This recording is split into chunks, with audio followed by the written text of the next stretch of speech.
Do we still have other people coming in, or should I go ahead and start off this little proceedings here today? So, It's up to you, Andrew. You've I got. see a couple people coming in here and there, but since we're already 11:03, I guess I'm going to get going. My name is Andrew Walter, which is exactly what it says in that little box below my head. It's floating on your screen.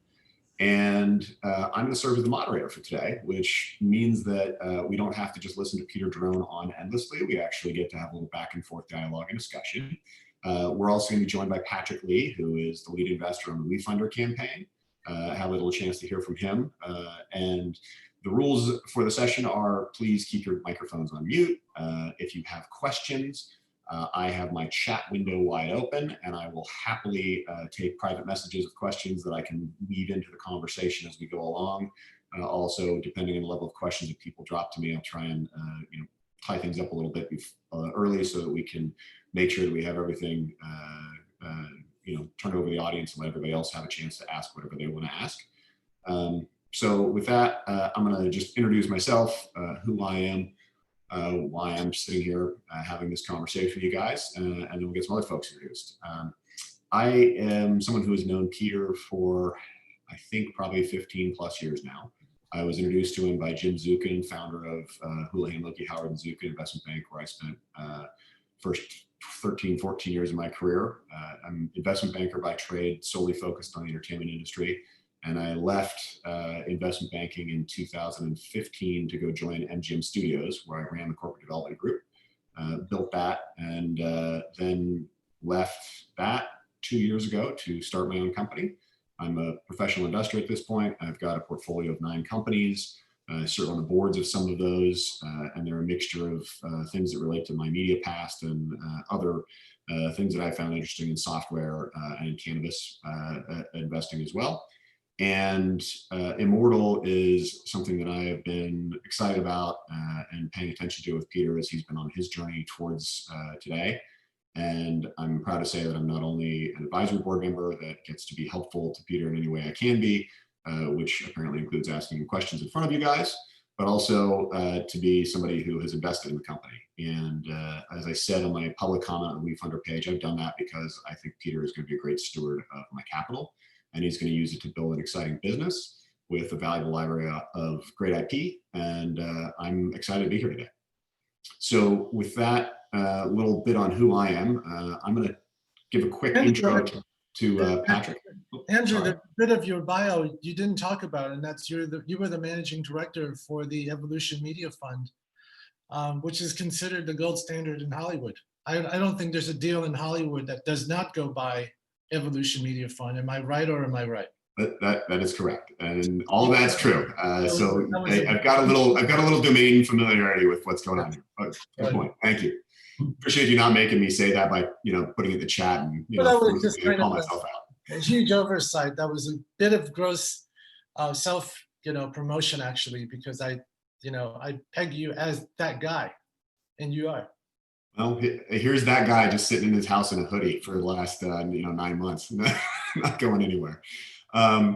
So I'm going to ask Patrick maybe if he can give a little intro on himself and just who he is, because we're pretty excited to have him here and to be part of the journey. Sure. Hi, I'm Patrick. I'm a co-founder and the founding CEO of Rotten Tomatoes, the movie review site. My background is in startups. I've done 6 different startups. Rotten Tomatoes is actually the third. 4 of those startups were tied back to entertainment. So my second company, which was right before Rotten Tomatoes, we were actually a design firm doing a lot of work for the entertainment industry. We were doing stuff for ABC, Disney Channel, Warner Brothers, ABC, Artisan Entertainment, MTV, VH1. We made the online flash game for Who Wants to Be a Millionaire back when the show was at its peak popularity. We were the biggest developer for Disney Channel at the time. Third company is Rotten Tomatoes. 5th company I was doing in Hong Kong. It was basically like MySpace for Asia. We were working with celebrities and artists over there. One of my co-founders was Daniel Wu from Into the Badlands, a very famous actor in Asia. We were doing the official Kelly Hu site, Karen Mock site, Jet Li site, Jackie Chan site. And then my last company, we were doing mobile games. So making a synchronous multiplayer role-playing game for mobile. So I've just always been kind of sitting at this intersection of technology and entertainment. And more recently, I've been much more involved with just like working with accelerators, tech conferences, universities to speak, to mentor, advise. Cool. That is a better job of giving a bio than I did, clearly, because you didn't get interrupted by Peter to tell him what you missed. What brought you in touch with Peter? How did you actually meet him? So we originally met, I think, very briefly a long time ago at the Shanghai International Film Festival, probably more than 10 years ago, maybe 15 years ago. But we didn't really know each other well at that time. But more recently, I did a conference called Confluence with Winston Baker in San Francisco, and Peter flew up to attend that. And there we met, chatted, and then stayed in touch. So the next time I was in LA, we went to meet up for coffee, and there I learned more about this project and this company that he was working on. Oh. Well, I'm glad that happened, because obviously it gave you a chance to get invested and be a part of this. Could you tell us why you've made a decision to get involved here, and what you think of Peter in general, in addition to your views on Immortal? Sure. So the time when we met in LA and Peter was telling me about what he was working on, even at that point, he was asking if I would be interested in getting more involved. And for me, I thought it was super interesting, but and very ambitious. And I was like, well, normally I won't just jump in and get involved as an advisor or investor in something on the first time I meet somebody. So I'm like, let me just kind of keep an eye on it. And I think the thing that I found very impressive was he continued to stay in touch, give me updates, and then they started a Kickstarter campaign for their first comic, The Adept. And at the time, I was like, oh, that looks interesting, put in a tiny bit of money and just more to just track it. And they hit their goal, I think in 3 hours, and ended up more than 3xing the goal of what they were trying to raise. But more importantly, they actually finished the product in a very reasonable time frame. Actually, I got a copy of the comic, digitally, read through it. I thought it was, well made, great art. And so that was super impressive to me, because I've seen a lot of Kickstarter campaigns, and a lot of times they don't deliver. They take the money, and I mean, it's not that they don't try, but they don't have a good understanding of how long it's going to take, how much it's going to cost, and they don't actually ever fulfill it. So that was, for me, where I'm like, okay, it looks like they can actually get something done. They're not just talk. That was really important. The other thing for me, when I met Peter the first time, was that I understood that he was very passionate about bringing his father's library of work and, turning it into this connected universe around wuxia. And so I was like, that's very interesting that they have this library. I read the Wikipedia on his dad, and then I started trying to ask around, because for me, being born in the States, I don't really read Chinese. And so I wasn't as familiar with it. So I, asked my parents. My mom had heard of his dad. We tried asking some of my mom's, brothers and her sister's husbands and things. And they're like, oh yeah, we know it. We've read it. And for me, I'm like, oh, that's cool that people I know knew about it. That was reassuring. So I was like, okay, there's something there. And then the other thing that made me comfortable to kind of come on as a lead investor was the whole comic book as MVP strategy. MVP is minimum viable product, right? So their strategy of starting with comics, getting out some comics, growing the world through the comics, then extending that into more premium content and hopefully eventually, TV and film, right? I mean, that's what Marvel did. That's what DC did. Valiant, a bunch of these Image. So obviously that's a something that can take a while, but I like that versus them just jumping right in and being like, we're just going to go straight to movies. It's just a much more expensive strategy. And for me, with my startup background, we're used to starting with MVPs. Rotten Tomatoes, from idea to launch, it only took 2 weeks with no coding, right? It's just built in static HTML. And for them to start with comics and to fund the comic through Kickstarter, which is great, not just from the point of view of it gives them money, but more importantly, it's proving demand and it's getting people to get in and actually want to support the campaign. And same thing with this WeFunder is it's actually not only just getting money in, but it's actually getting people who are going to be out there pushing this product, who are basically hardcore fans, who are going to help spread the word, right? So I thought that strategy just made a lot of sense. You always want to start small, focused. It doesn't take a lot of money. Rotten Tomatoes, we started with no funding, zero funding. We didn't raise money until a year after we launched, right? And the companies that start small and focused are the ones that can actually get big. If you start and try and do too much too early, it's a recipe for death. I mean, just recently look at Quibi. They raised almost $2 billion and they burned it really, really fast. But on the flip side, look at Facebook. They only launched in Harvard.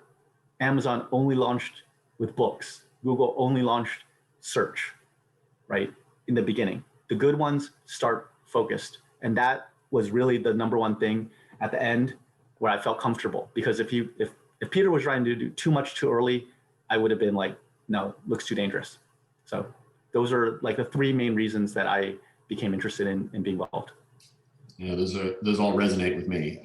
Certainly had a lot of similar thoughts and feelings about it. I think everybody on this call has met and probably has some level of familiarity with you, Peter, but I don't think that's any reason for you not to give a little background on who you are and introduce yourself. So Peter, if you could give us a little sense of who you are, that'd be appreciated. Sure. I want to thank Andrew and Patrick for your great leadership and support and believing in the business. I also want to thank all of you for being here. So welcome to an experience of a mortal. For those of you who don't know me, I've been a serial entrepreneur at the intersection of East and West, culturally, politically, and especially in the entertainment industry. I'm known as the guy who produced the first ever Hollywood Chinese co-production where there was never official collaborations before. I've been fortunate enough to launch the first film and media investment fund between Hollywood and China in concert with some of the biggest names in that particular business. As a platform builder, I've successfully built the US-China Film Summit into, I would say, the definitive thought leadership platform between Hollywood and China. My own various companies or media group has worked very closely with all the major Hollywood studios, as well as their Chinese counterparts. As a producer, I've sold a handful of shows that I created from conception to final scripting and packaging. What's not known a lot about me is I've lived a secret life as a wuxia aficionado and fan on account of my father. So I would say wuxia, which is the martial arts fantasy genre, is something that I grew up with.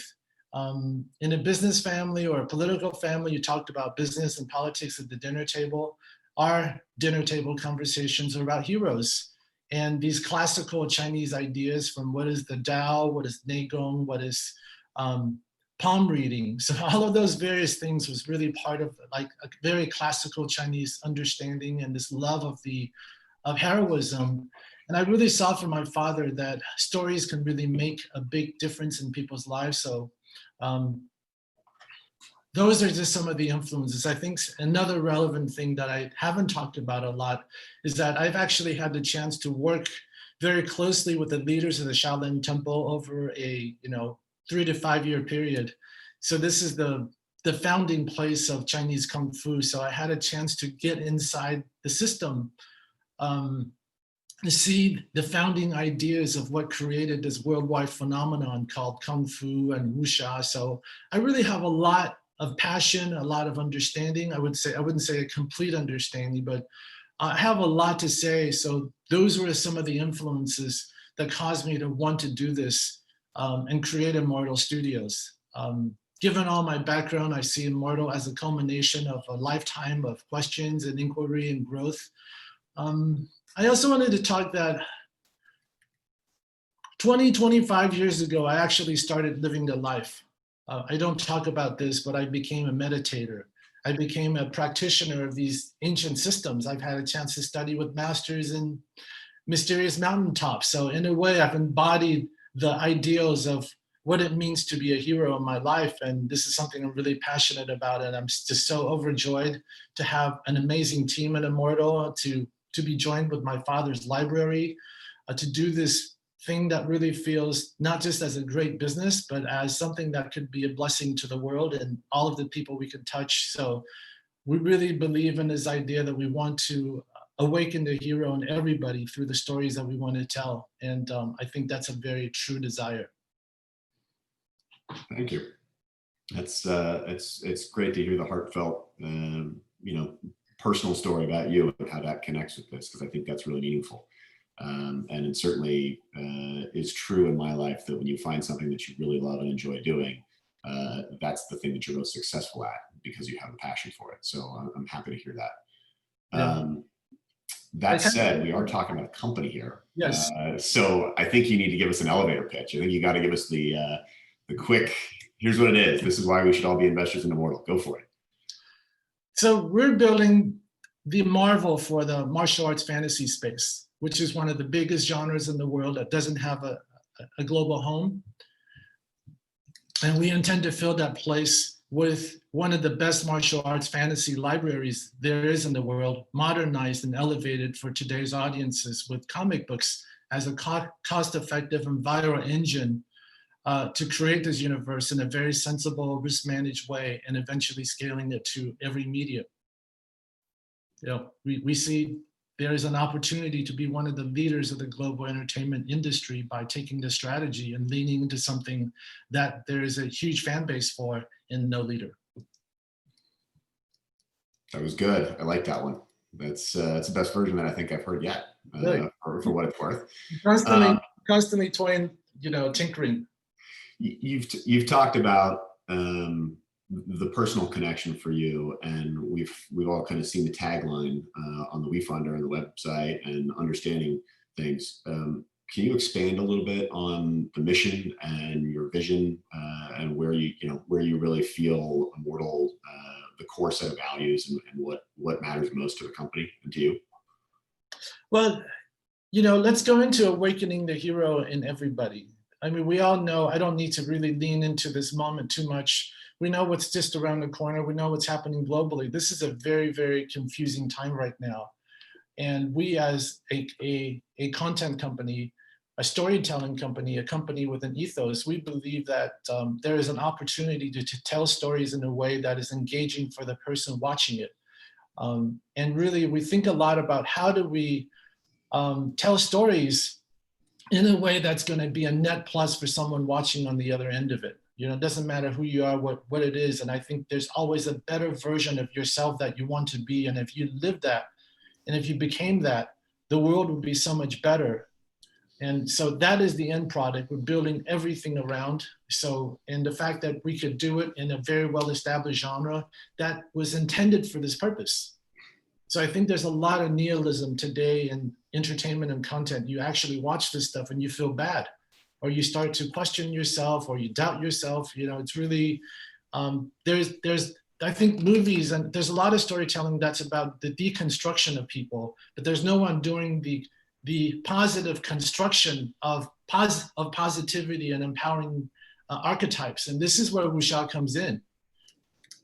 This genre has been around for thousands of years, specifically to empower the disempowered, to remind everybody that we are infinite. So the fact that nobody is doing this and we have a chance to do it in a way that could bridge the Eastern and Western divide is a huge opportunity, and we're just deeply committed to it. And for the other reasons that we've shared, it's not just an empty idea. We actually spend a lot of time methodically thinking about how we can execute that with one story, one project, one comic book at a time. Makes sense. Let's talk a little about those stories. Let's talk about the underlying IP more specifically. Can you tell us a little bit more about what the content's like, what we should be expecting to see as we dive into this amazing library of materials? Well, I've seen a few people who already have your copy of The Adept is already in the mail. If you have the digital copies, you've already read it. So we started with a very ambitious goal of creating the big tent for wuxia. Wuxia is, again, the martial arts fantasy genre. What does the big tent mean? It means that we are taking all of the founding influences from a Bruce Lee, from mixed martial arts fighting, from Cobra Kai, from John Wick, to a Crouching Tiger, Hidden Dragon, to an Immortal Swordsman, or the Matrix, all the way to the cosmic. So we've actually created 4 quadrants of influences, and we've chosen poster children for what those various quadrants are and created the interconnectivity. My father's novels, which span 60 novels, that span his entire career from a young whippersnapper, just creative genius, to somebody who started to think deeper thoughts, to someone who became a literary figure. So we have like such rich titles to choose from, and I'm still going through all of them, but it's really to choose the right ones and marry a title that my father has written that is all about the heroic journey, with a lot of these wuxia elements, which are incredibly authentic, original, the world really hasn't seen. So we marry them to the right bucket, if you will. And then we modernize it and we think about, well, what are ways that for us to include more inclusive characters? Because in addition to authentically representing the Chinese experience, the Chinese American experience, Asian faces on a worldwide stage, we also are very committed to including every color, creed, religion, and background as heroic figures in all of our stories. So then we think about what are the people we want to reflect on the screen in this way. I've also begun my journey as a creator. The Adept actually didn't come from my father. It was a story idea that I had from working with the Shaolin Temple, and I'll be sporadically doing those things. So it's a very, very rich platform. But the cool thing is they're all interconnected. These stories are interconnected. We also show the progression of how you could actually start from where we are today as a normal person or an average person to be a hero, with a lot of mechanics, a lot of specifics, a lot of lessons along the way. I threw that out for you, Jeff Gomez, because I know you care about that. So one question that I think it's actually a really good one that was posed to me today from some of the folks that are on the phone and are on the chat, and I maybe I struggle with it a little bit too. But how do you explain wuxia to people from the Western world that makes it relatable and understandable? What's like how is the best way for me to explain to folks what it is? Because I've tried to do it, and I end up doing this weird thing that happens in Hollywood where you're like, well, it's sort of like what happens if John Wick, and then you got a little bit of this movie and a little of that movie, and there's some Crouching Tiger hidden something or other, and I don't do it right, it feels like. How do you say that? The beauty of this is that wuxia is visceral and it's transcultural. There's a reason why it's the only pop cultural export out of China you can think of. So the beauty of when you have a story, when you have a character, when you have a little short video, whatever, people can look at it. You may not be able to call it out, and that's frankly part of the magic of it. Because if you could call it out in 2 or 3 words, then it's not as deep or engaging or evocative as you want it to be. But so wuxia is, I think the easiest thing, I compare it often, wuxia is hip hop as rap is to, as kung fu is to wuxia. So it's a very, very rich world where stylized martial arts fighting coupled with the hero's journey, personal growth, wish fulfillment, and justice is all molded together with a lot of poetry, with a lot of love, with a lot of romance and imagination. So it's a very, very rich, multi-textual experience that could frankly accommodate a lot of subgenres. But the thing is, and I'm seeing this a lot from people who are just telling us and reading the books, like, oh, I've been a lifelong fan of wuxia. I just didn't even know that it had an official name.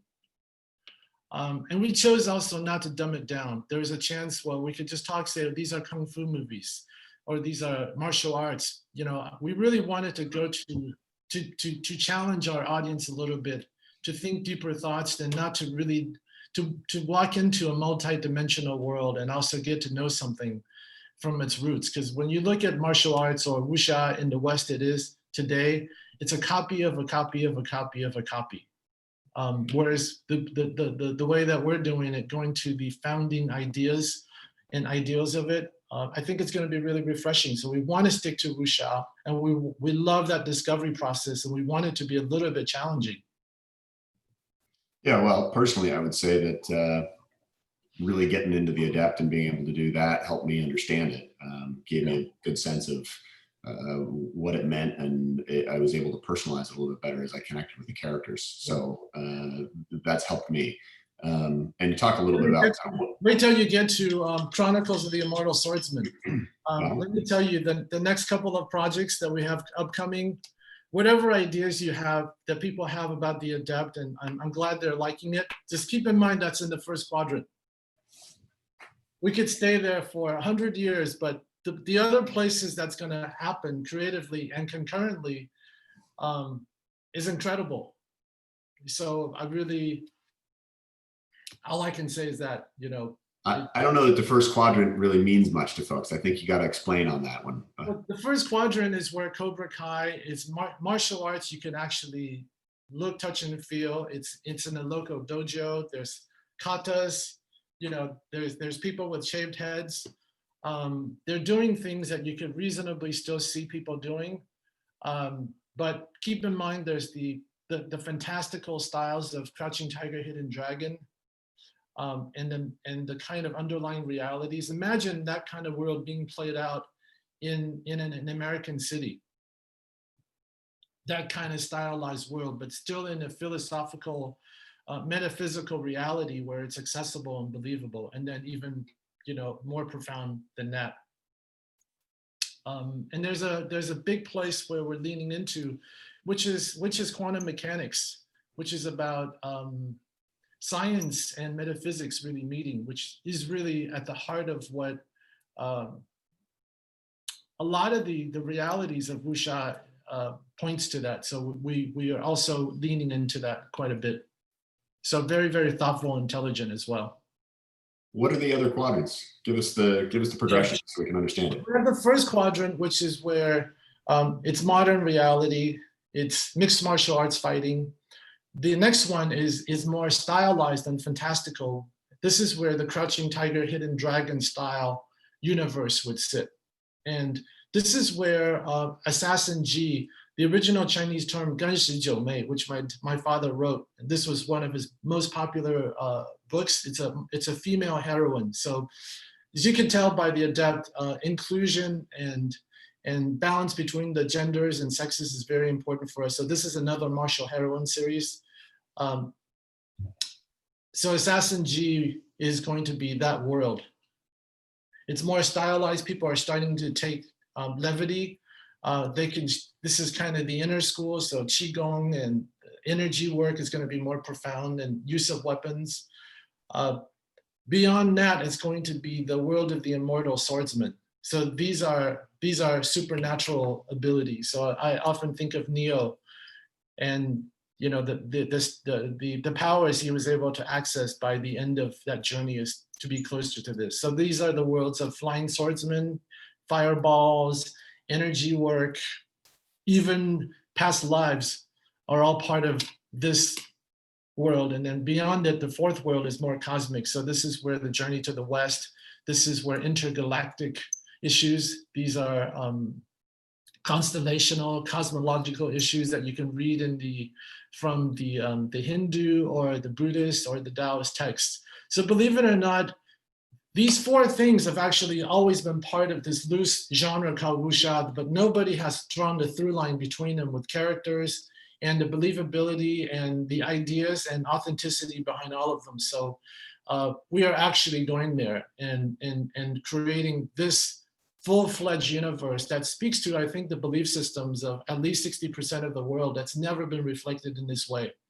So it's ambitious, but it's also incredibly exciting. And the promise is that over the next 6 to 9 months, we're going to see four IPs that are going to be launched. That's the tipping point. That's the tip of the iceberg for these 4 interconnected worlds. You know, Patrick made a great comment in the chat for everybody who didn't see that pop up. Kind of a nice analogy there. First quadrant is Hawkeye, Black Widow.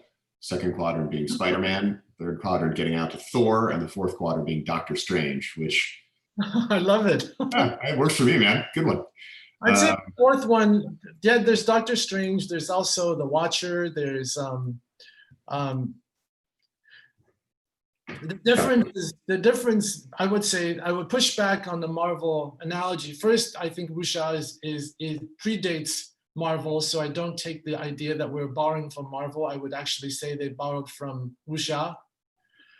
2 is that we don't have radioactive spiders in our universe. We just have people with awareness and a consciousness and their imperfection, but it's their desire to grow and to consciously evolve that makes the difference. So we like to create a frenemy situation and say, you know what? We are the ultimate in inclusive and democratized heroism, and not just for the few. That's well put. So can we come back to the books for a minute, because that's an underlying piece of IP. I mean, I love the overarching kind of understanding of the content. What do we know about how well those books have sold and how widely distributed they are? Both, and I'm going to kind of ask both China on one side and also in the US, because I think that's an interesting way to think about it. You know, it's been an ongoing set of contention. It's been a contentious issue between my father and his Chinese publishers. He came of age in a time when writers and creators were just exploited. There was no data, there was no third-party verification. According to his official publishers, his complete series have sold in the millions.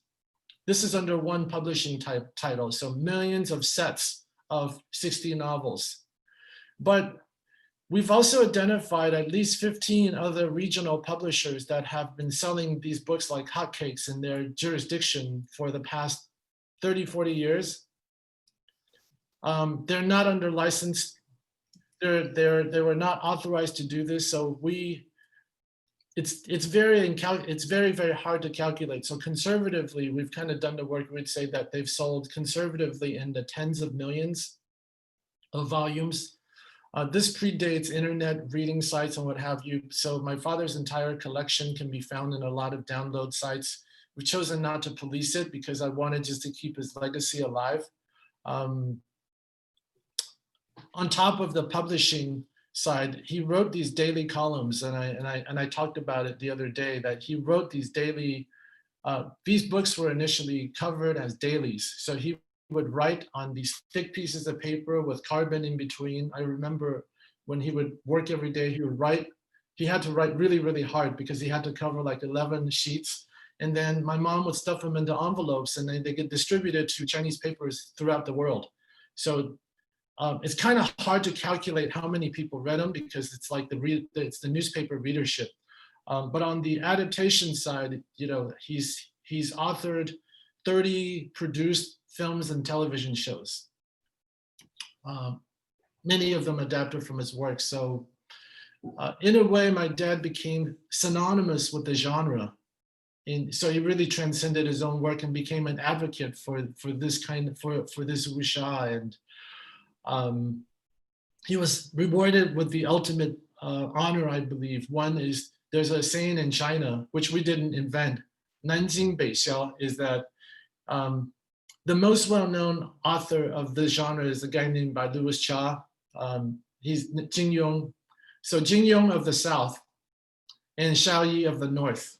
So as that saying goes, he was, considered one of the top 2 creators in the most perennial popular genre for Chinese culture.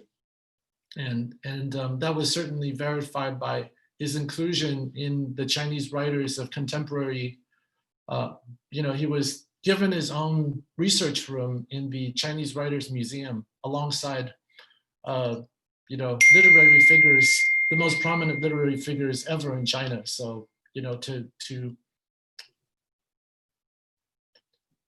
so I don't know if that answers your question, but these are obviously the words of a very proud son and someone who's immensely proud of his father and, just really, really proud of him.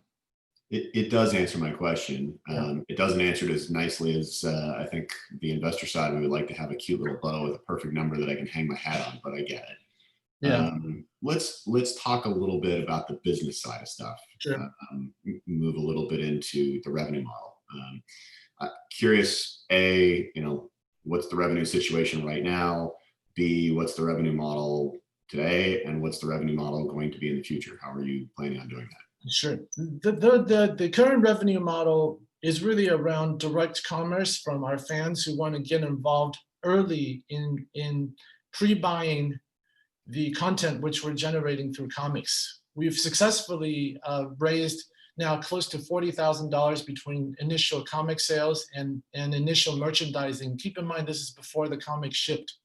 So we've already found a way to defray all of our development costs, which in Hollywood is sometimes the most prohibitively expensive and sunken costs. So we figured out a way to create IP and make money doing it. So we're going to continue this model with multiple issues of comics, which we're going to sell directly to the public.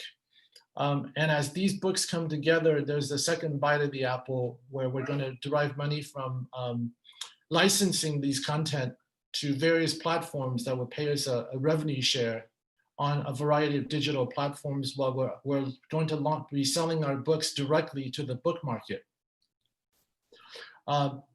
We're pivoting this kind of approach across multiple titles, culminating in about 2 years' time, a subscription service for fans who want to get premium content, who would like to get first access, who would get behind the scenes. They would be able to participate in a variety of things that we're doing at Immortal on a monthly fee. So we see that as a really good, that's a very, very good model, and it points to the possibility of a very successful business on its own. That business will continue to grow and be able to produce a variety of content.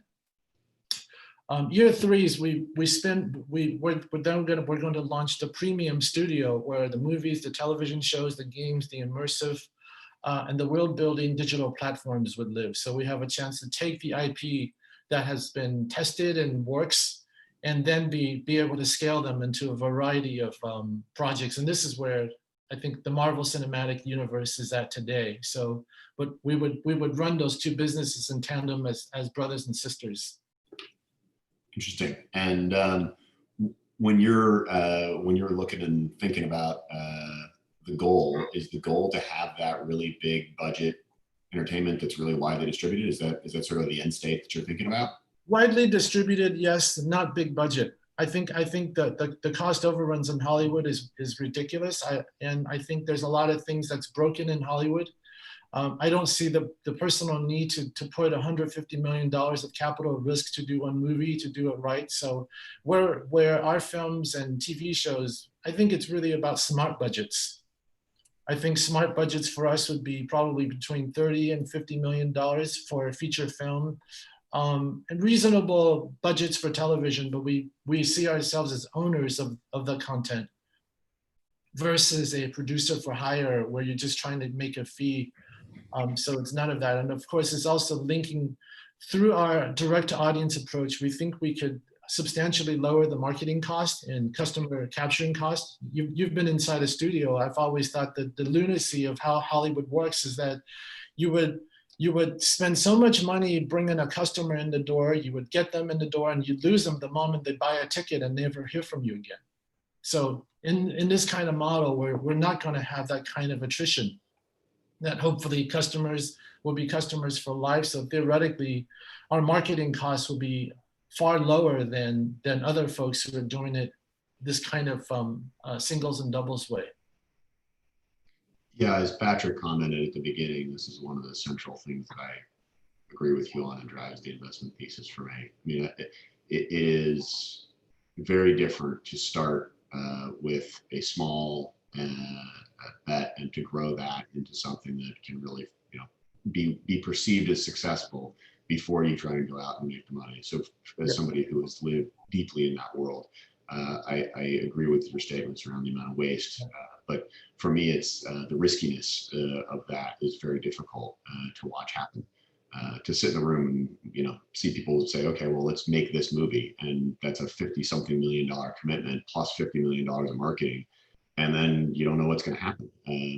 Here, you started with the Kickstarter, which for those of you who don't know, it was 3 hours to get to the goal, which is pretty fast. And then it was 3.5 times oversubscribed. The $10,000 to create the Adept, which you can see sitting over Peter's right shoulder, is turned into $35,000 for the company, which is fantastic. It went really well. How are you actually spending the extra money that you got out of that? What are you doing with it? We have a huge amount of content to create. So all of that has gone into the next issue of the Adept and other titles. I've already shared a little bit of the other titles we're working on concurrently. So that's another reason we wanted to now raise money from the crowd so that we could actually scale this growth. Because I think now that we've proven out a model that could work, we want to move to a multi-title approach so that we can grow those verticals using this model that's worked well for us already. That makes sense. When you take the success of the Kickstarter and you think about what you're doing right now, raising capital in the WeFunder platform, how much runway do you get? How long do you have based on your current budget? For $1 million, we'll get a minimum of a year. So we'll have all of 2021 covered if we successfully raised our $1 million. Some unknowables will be how much we want to scale on marketing. I think we will invest in marketing and growth through paid advertising. So that's one unknowable. And we have a large library of 60 titles. So we'd like to do a lot more development work because I think ultimately it is a treasure trove. And if we had more resources to apply to it, we can go a lot faster and be able to satisfy this fan base that is really looking for premium content. We've done a lot of social listening. And right now, this genre is open. It's completely wide open. And we think what we're doing is superior to everybody else who's really trying to compete in this space. There's people who don't understand the genre, don't have the IP base that we have, and don't have our approach. So that's the opportunity for us. So we're raising money on the WeFunder platform. Let's talk a little bit about why you chose WeFunder and why you're doing the crowdsourcing component at all. And then I want to get into some of the details of where we are with it. Evidenced by this call, I've done this, with institutional investors for quite some time and other people, investors in Hollywood, but I've never had this experience of talking to, say, all of you here, and to imagine that if we can magnify our ability to engage and bring together a real community. I see my former colleague, Charlie Flint here. He knows that we started thinking about this. We had a chance back when we were running our own digital studio 20-something years ago. We had it shot to be YouTube. We've been thinking about this for a long time. So this is actually not a happenstance last-minute decision. I've studied interactivity for quite some time, and I think the model, where the world is going, is about building communities and virality around content. So it's a very intentional way for us to build communities and engage individual participants and partnerships, because I think together we can go so much faster. And this is just the beginning for us. We are looking at how to really do user-generated content, how we can do crowdsourcing effectively. I think there are a lot of parents on this call here. we all think our children, we don't think our children are perfect, but we think they are perfect the way they are. And we love them because they come from us. We're part of their making. And my goal is to really bring that pride of ownership and parenthood to everybody who's part of the Immortal Storyverse.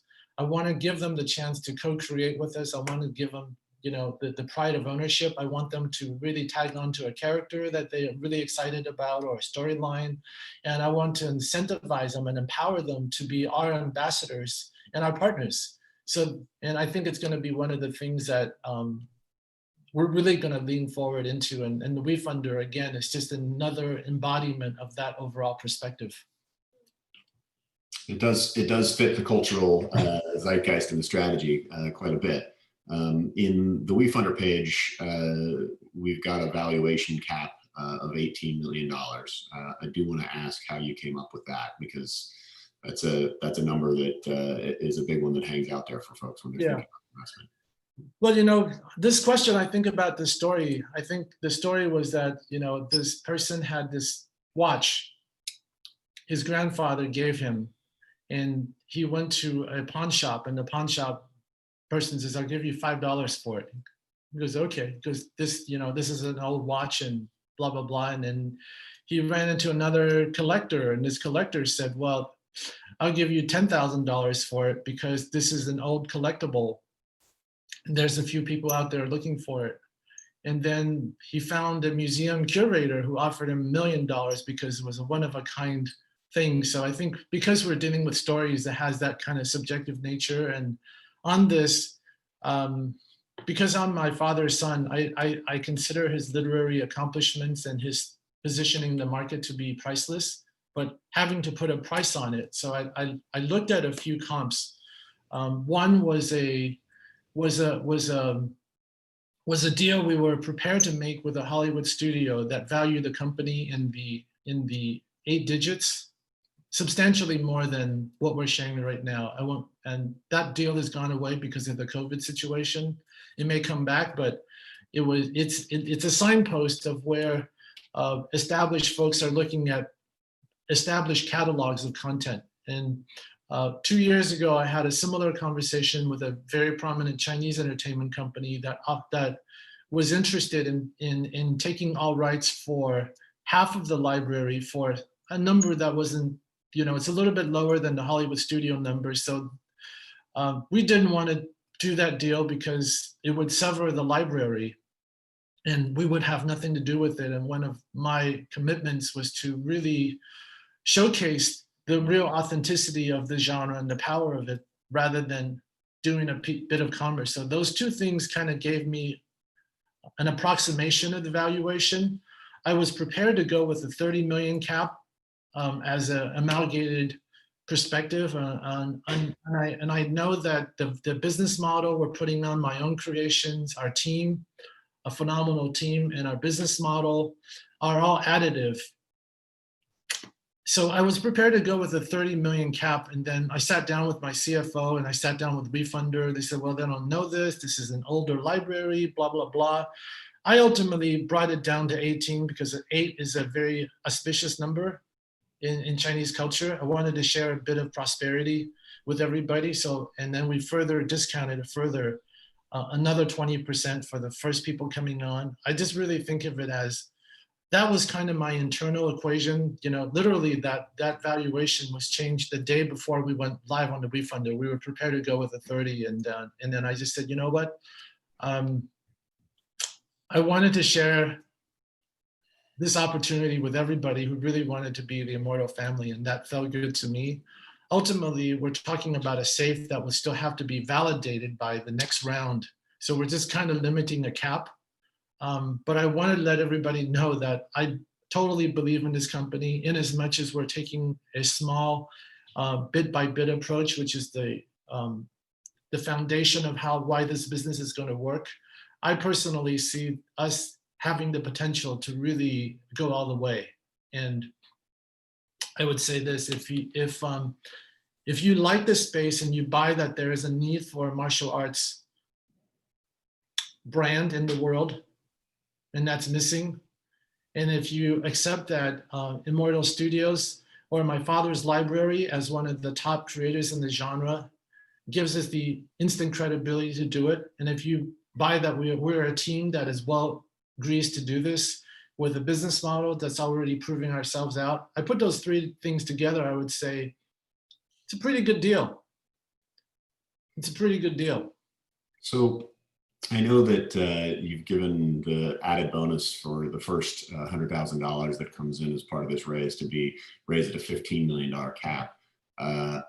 Last time we spoke was in the morning, and by the afternoon there was a substantially smaller amount available. So Yeah. where are we right now out of that $100,000? Tell you the truth, if everybody who put in that they've committed verbally, we have none left right now.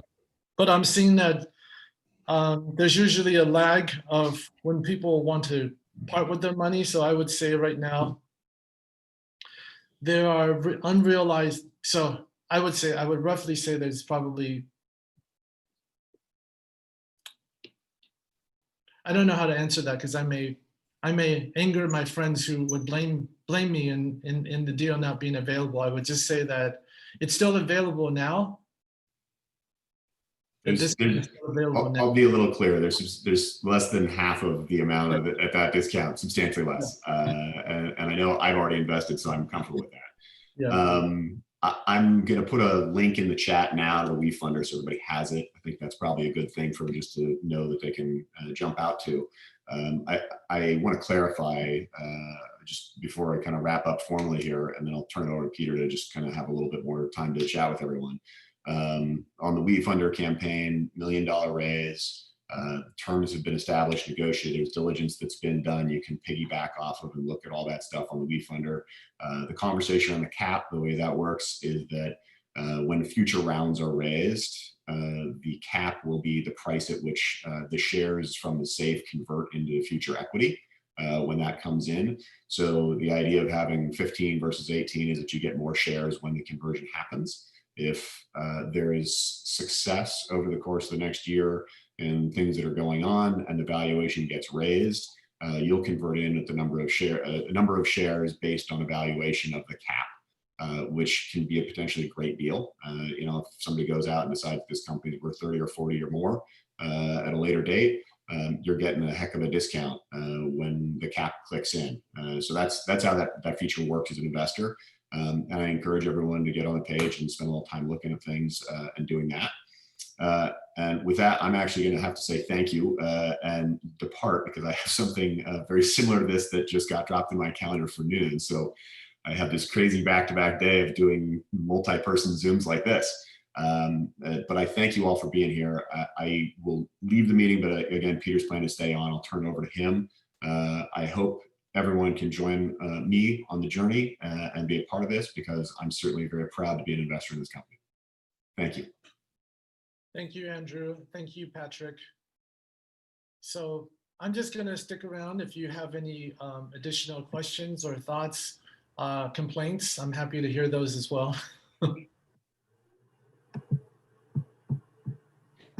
Hey, Peter, it's Tom Highland. How are you? Maybe just a question. I was wondering, I looked at the WeFunder campaign and when you click through to actually try to fund, it brings up, it wasn't clear to me, is there a fee and a carry that's also attached to the deal as well? On behalf of the lead syndicates? There is no fee. There is a carry for the custodian service they provide. It's a separate entity known as XX. So they don't have a fee, but they do have a collective 10% carry to be the custodian for all the other investors and paperwork and also negotiating and vetting the deal. So it's that kind of arrangement. Okay, so it's 10% of the profits. 10% of the profits, yes. Got it. And is it being publicly disclosed how much the current lead investors have personally invested? Yes, it is. It is. It's right on the page. And again, I will say this on Patrick because he actually has a lot of we chose Patrick not because of the size of his wallet, but because who he is and what he stands for and the various enterprises that he's been able to do. We've had people who of liquidity, of more liquidity they're willing to put forth, but we ultimately chose, and I think we've chosen very wisely, Patrick as the lead investor because of who he is and what he stands for and the impact he has in the community. So I think, Patrick, you would be the first to say that your check size doesn't speak to your level of belief or confidence in the company. Yeah, I mean, I'm normally not a very active investor. I typically am come on board more to support companies and things with my connections and advice.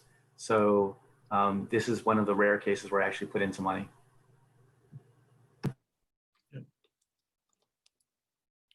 So to your, thanks for that, Patrick and Tom and Charlie. So I want to talk a little bit about China. That China is obviously a very important marketplace. We've thought meaningfully about it. It's also where this genre already is one of the most popular. But because the regulatory environment in China right now is not very conducive for approving these types of stories, we think it's way smarter to make them and then import them into China and thereby short circuit the political problem. And in a very strategic sense, I consider the BATs, whom I work very closely with already. BATs, for those of you, this is Baidu, Alibaba, Tencent, the mega giants of China.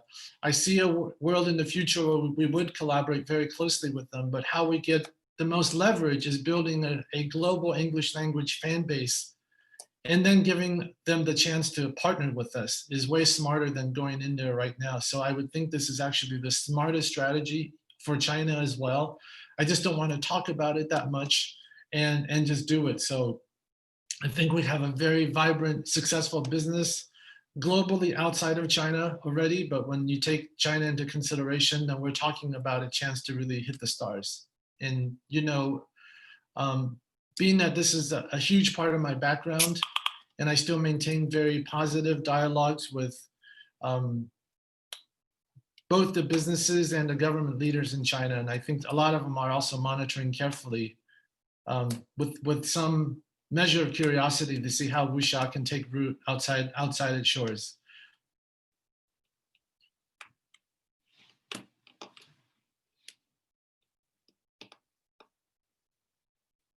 Mark, we are still defining what does it mean to be a partner and ambassador. So we will be announcing shortly monthly kind of get-together sessions between all of our shareholders where they're going to get regular updates. We've also already started a private Facebook group where investors and partners and diehard fans will be able to get a chance and to see the stuff that we have in development and be able to participate that way.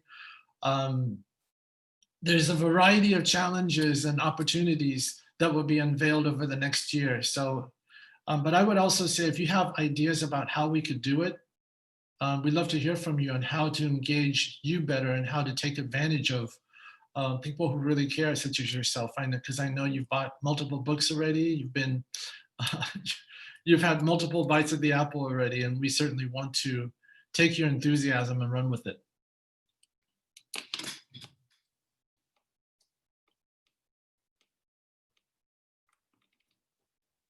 Thanks, Jesse. So maybe we have time for one more question, or if you just want to say hello, you're welcome to do it. Okay, if there's no additional thoughts or questions, then I would just say thank you very much for being part of this, and thank you, Patrick, for your leadership and for your great participation. And I want to thank also members of my team and family who are here as well. I don't think you get to see the side of me often. We're being quiet deliberately. All I want to say is that we're very proud of you. Thank you. Okay, everybody. So have a great rest of Friday. And again, the campaign is live. And if I haven't done so, I just want to personally invite you to be part of our journey next. It really doesn't matter the check size, but if you like if you like what we're doing, we would just welcome you and love to have you in our community. Thank you so much. Thanks.